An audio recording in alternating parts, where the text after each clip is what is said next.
The ambulance suddenly started shaking violently, then a half-human, half-bird monster burst through the door. One of his arms had already turned into a wing. His body looked strong. He kicked two nurses away. Then he climbed onto the roof of the vehicle. Francois and his son Emile, who saw everything from the side, shivered in fear. Luckily, the Birdman only glanced at them before quickly running away. In the future world, a mysterious virus spread across the globe. Those infected gradually lost their human form. In the end, they fully transformed into animal. Not long ago, Emile's mother Lana was also infected. The father and son came to the shelter where Lana stayed. Emile noticed many claw marks on the wall. He believed his mother had already turned into an animal and lost her humanity, so he refused to talk to her. Lana silently turned back to look at Emile. The meeting ended in a hurry. The doctor said Lana's condition was basically stable, but since the number of patients kept rising, they would soon be transferred to a hospital in southern France. Francois wanted to visit his wife more easily, so he moved south with Emile ahead of time. Emile also changed to a new school. To avoid discrimination, he lied during self-introduction, saying his mother had already passed away. At that moment, Francois received a call from the police. They said the truck transporting patients had crashed. It had rushed down a slope into a lake. More than 40 mutant patients were killed or injured. Lana went missing. That night, Francois hung clothes outside, hoping Lana would find them by scent. Emile resisted, thinking his mother had already forgotten.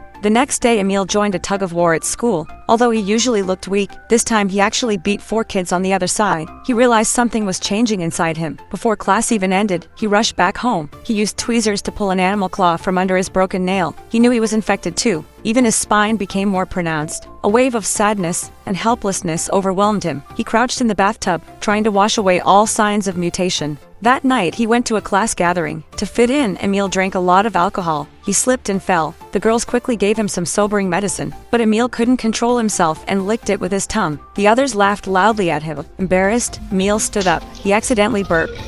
The sound drew a response from the beasts in the forest. It even sounded like his mother Lana's voice. Emile panicked and ran into the woods to search.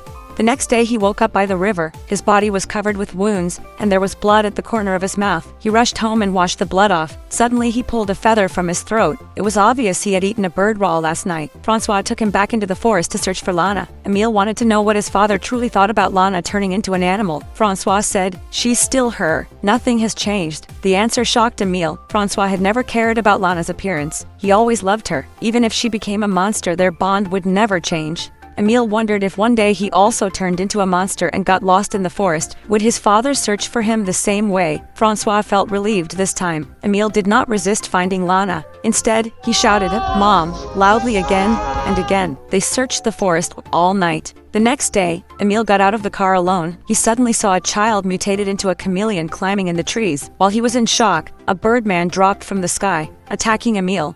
The creature slashed his arm with sharp claws. The pain made Emile scream. But then the birdman realized Emile seemed like his own kind and stopped. Francois rushed over with a wooden stick, drove the birdman away, and took his injured son to safety. This experience made Emile realize that one day, he too might become an animal. He decided to adapt to the jungle in advance. Emile caught some fish from the river and returned to the place where he had seen the birdman. At that moment, the birdman was practicing flying. He fell again and again, his body full of wounds. Emile placed the fish in front of him. The birdman grabbed them and devoured them hungrily. Emile wanted to be his friend, but the birdman had even forgotten his own name, so Emile simply called him Fix. Emile took Fix to a quiet lake. He cleared the floating branches on the surface. This place could serve as a practice ground for flying. Seeing Emile's effort, Fix slowly lowered his guard. On his way home, Emile found it harder and harder to keep his balance. He simply threw his bike into the woods and walked home on foot. While Francois was working at the restaurant, he noticed the fridge in the backyard had been opened. Food was scattered all over the floor. When he tried to put things back, the coat rack behind him shook,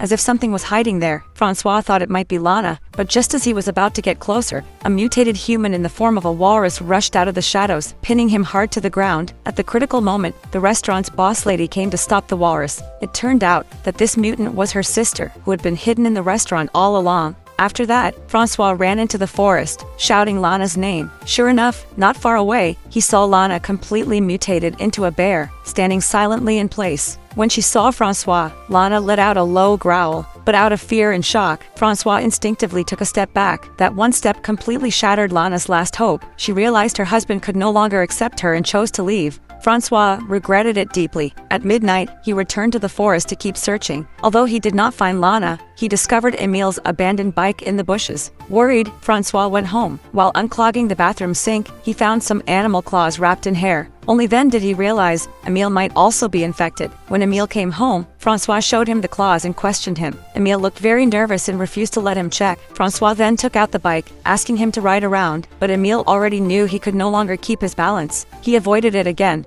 Emile saw that Francois had already guessed his mutation. To stop his father from sending him to the shelter, he tried to escape, but Francois caught him in his arms. From then on, Francois didn't force Emile into treatment. Instead, he chose to help him hide the disease. He trimmed Emile's sharp teeth and nails every day, shaved his growing hair, and prepared earplugs to ease his sensitivity to sound. The father and son continued living in fear. Emile still visited Fix every day, but this time he found that Fix had forgotten how to speak. Emile gave him a comforting hug. The good news was, Fix had finally learned how to fly. Emile watched Fix soar in the sky and cheered for him happily.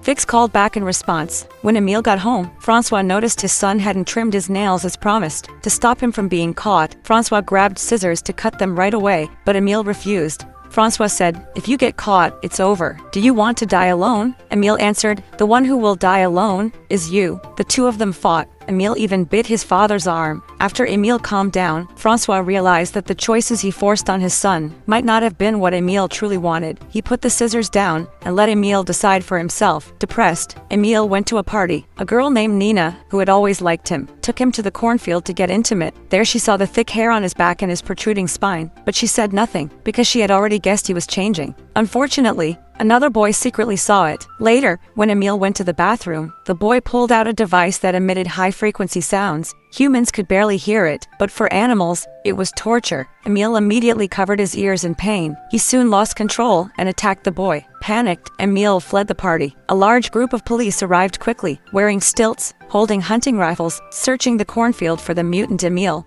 Emile had no choice but to run toward the forest. It might be his only safe place. At that critical moment, Fix swooped down from the sky and attacked a hunter who was about to shoot Emile. Then, he flew ahead, guiding Emile to escape. But under the hunter's heavy pursuit, a bullet struck Fix. He fell in front of Emile's eyes. Emile searched desperately and finally found Fix, dying. Seeing Emile safe, Fix smiled faintly and closed his eyes forever.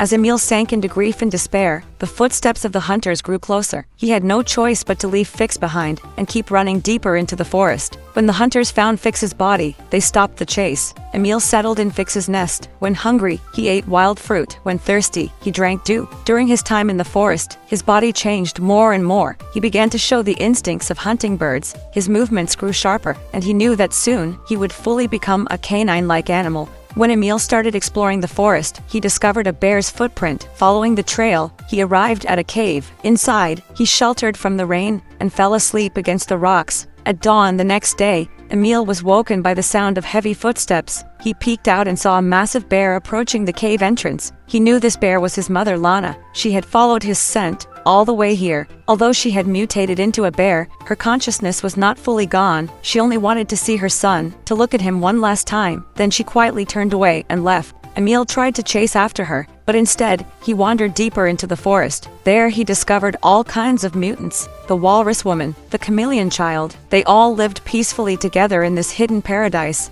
But suddenly, the mutants grew frightened and scattered in every direction. Tear gas canisters rained down, filling the woods with thick smoke. The hunters had discovered this place and launched their raid. The high-frequency sound blared again. All the mutants collapsed in pain. The hunters began capturing them one by one. Emile's mother dashed past him and disappeared deeper into the forest. The chameleon child blended into the tree bark and escaped. Because Emile still looked human, the hunters caught him and took him to the police station for questioning. Francois rushed to the station. He lied, saying Emile was just a mischievous boy who wandered into the woods. The police told Emile to sign a document so he could leave, but Emile had forgotten how to write. The officer gave him another sheet of paper. Yet, Emile's animal instincts took over, and he showed aggression. The officer reached for his gun, but Francois shoved him hard, knocking him out against a cabinet. Francois quickly stamped the paper, and before the other officers noticed, he took Emile away. They had to leave before the police realized anything. On the way, Emile told Francois he had seen Lana in the forest. Francois said nothing, only gave him a look. The two of them walked and talked, laughing and chatting freely. Suddenly, 2 police cars appeared behind them. Emile knew he was about to be sent to the shelter. He asked his father, "Will you come visit me often?" But Francois answered firmly, "You're not going to the the shelter. He wanted to protect his son, one last time, from Emil's changes. Francois guessed he would likely become a fox or a wolf. He explained the running speed and survival skills of canines.